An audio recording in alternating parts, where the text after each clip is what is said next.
आज नाज़रीन आप देख रहे हैं इस्लामिक मीडिया। आज हमारे साथ कारी तैयब साहब रहमतुल्लाह अलैह के खानवादे से एक मोहतरमा ख़वातीन मौजूद हैं। आइए आज हम इनसे कुछ सवालात करते हैं।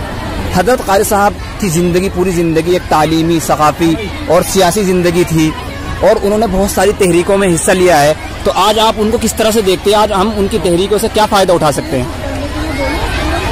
मेरे लिए लीडर वही थे। मैं आज भी कहीं जाती हूँ तो भागते दौड़ते उन्हीं के खुतबात, उनकी कोई किताब उठा लेती हूँ और कुछ मौज़ाती तौर पे वो किसी भी मौजू पर हो जिस पे मैं जा रही हूँ, कोई कॉन्फ्रेंस में या कहीं भी, तो उसी में से मुझे हल मिलता है हमेशा।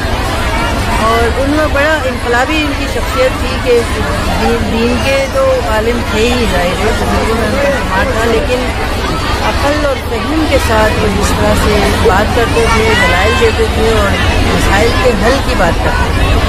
और इसी तरह हुकूमत वक्त इन्होंने बहुत सारे ऐसे फैसले लिए हैं कि जिसमें बिल्कुल इंडिपेंडेंट ओपिनियन दिया। मुझे इसी चीज़ की एक कमी महसूस होती है कि हमारे यहाँ कई उलमा मिलके भी जो है वो बात नहीं कर पा रहे हैं, जो हज़रत कारी तैयब साहब का ना अपने कांधों पर जिम्मेदारी लेके वो बयान दे सकें। इससे जो है अवाम में बड़ी तक़वियत आती है।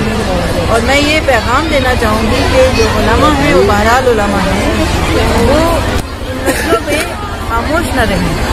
औरतें तो अपना कर रही हैं जो भी कर रही हैं, लेकिन उलमा का जो मकाम है और उनकी जो बात की अहमियत होती है वो अवाम पे असरअंदाज होती है। आप मुंबई से यहाँ तशरीफ़ लाई हैं देवबंद के ईदगाह मैदान में, तो आपको ऐसा क्या महसूस हुआ कि मुझे भी देवबंद की ख़वातीन के साथ आवाज़ बुलंद करनी चाहिए? मेरी बहुत बहनें हैं, मेरी शदीद ख्वाहिश थी जब मैंने सुना तो मैं यहाँ आऊँ। यहाँ पे तो मेरा मतलब आना ज़रूरी था।